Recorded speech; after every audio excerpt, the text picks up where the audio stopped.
Back to news. ఉపరాష్ట్రపతి పదవికి Venkaiah Naidu తగినవారని BJP ప్రధాన కార్యదర్శి రామ్ మాధవ్ చెప్పారు. వెంకయ్యతో తన తండ్రి కాలం నుంచి అనుబంధం ఉందని చెప్పిన రామ్ మాధవ్ దేశ హితాన్ని దృష్టిలో పెట్టుకుంటే ఆయన నియామకం సరైన నిర్ణయమన్నారు. వెంకయ్య ఉపరాష్ట్రపతిగా ఉన్న తెలుగు రాష్ట్రాలకు కేంద్రం నుంచి వచ్చే నిధులు ఆగవు అన్న రామ్ మాధవ్తో మా ప్రతినిధి Prasad face to face. Bharatiya Janata party ప్రధాన కార్యదర్శి రామ్ మాధవ్ కొద్ది నిమిషాల క్రితమే బీజేపీ నేతృత్వంలోని ఎన్డీఏ ఉపరాష్ట్రపతి అభ్యర్థి వెంకయ్య నాయుడుని కలిసి అభినందన తెలియజేశారు. ఈ మొత్తం ఎంపికపై భారతీయ జనతా పార్టీ నాయకత్వం యొక్క ఆలోచన ఏ రకంగా ఉందని అడిగి తెలుసుకుందాం. రామ్మాధవ్ గారు నమస్కారం. మీరు స్వయంగా కలిశారు, వెంకయ్యనాయుడు గారిని అభినందించారు. మొత్తం పరిణామాలు ఏ రకంగా సమర్థనీయం ఆయన అభ్యర్థితో ఎంపిక సంబంధించి? వెంకయ్యనాయుడు గారిని ఉపరాష్ట్రపతి పదవికి బీజేపీ ఎన్డీఏ అభ్యర్థిగా ఎంపిక చేయడం పట్ల దేశవ్యాప్తంగా కార్యకర్తల్లో చాలా మంచి ఉత్సాహం, ఆనందం వ్యక్తమవుతున్నాయి.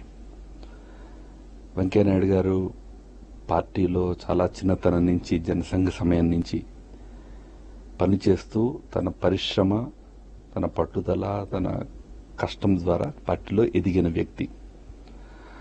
ఆంధ్రప్రదేశ్లో పార్టీకి మూల స్తంభాలుగా లెక్కగా పెట్టగలిగిన వాళ్ళలో వెంకయ్యనాయుడు గారు ఒకరు.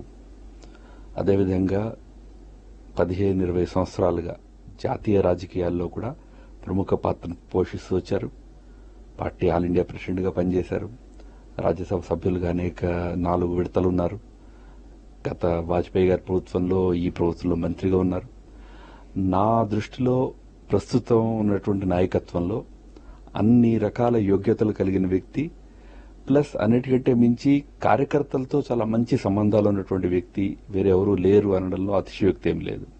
బహుశా వెంకయ్యనాయుడు గారిని ఉపరాష్ట్రపతి పదవికి అభ్యర్థిగా ఎంపిక చేయడం వెనకాల ఈ అన్ని విషయాలు కూడా కారణమై ఉంటాయని నేను భావిస్తున్నాను. ప్రతి కార్యకర్తకు ఆయనతో అనుబంధం ఉంది, పరిచయం ఉంది. ఈ క్రియాశీలకంగా లేకపోవటం వల్ల ఇవన్నీ కూడా పార్టీకి అంత పెద్దగా ప్రయోజనకరం కాకపోవచ్చేమో కదా. అదే అంశాన్ని చాలా మంది కూడా వ్యక్తం చేస్తున్నారు. ఆయన క్రియాశీలకంగా లేకపోవడం వల్ల పార్టీ కొంత నష్టం జరగచ్చేమో అని.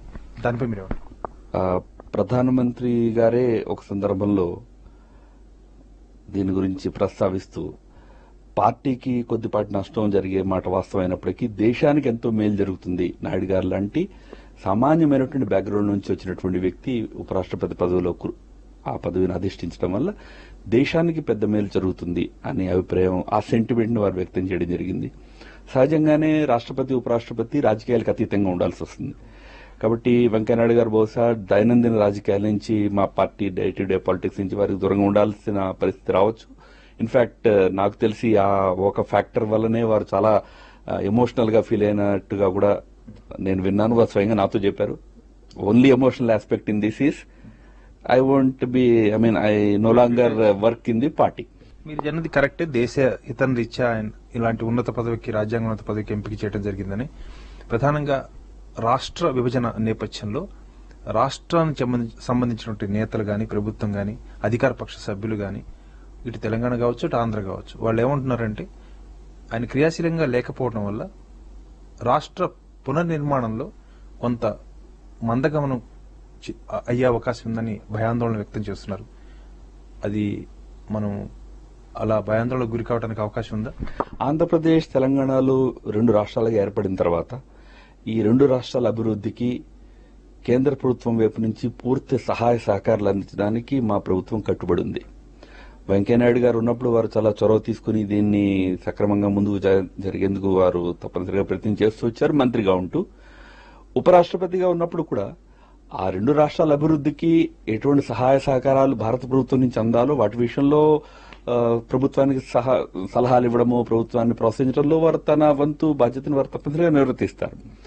Day to day aspects, day to day political issues, మిగిలిన విషయాల్లో ఇతర నాయకులు 2 రాష్ట్రాల్లోనూ, బీజేపీలోనూ మంచి నాయకులు ఉన్నారు, మిత్రపక్షాలు ఉన్నాయి, వారి నాయకులు అందరూ కలిసి ఎటువంటి లోటు రాకుండా చూస్తారు. తప్పనిసరిగా ఆంధ్రప్రదేశ్, తెలంగాణ 2 రాష్ట్రాలు డెవలప్ అవడానికి అవసరమైన అన్ని రకాల సహాయ సహకారాలు అందించే ప్రయత్నము కొనసాగుతుంది. మొత్తానికి వెంకయ్యనాయుడు అభ్యర్థిత్వం పట్ల మీ యొక్క భావన ఏంటి?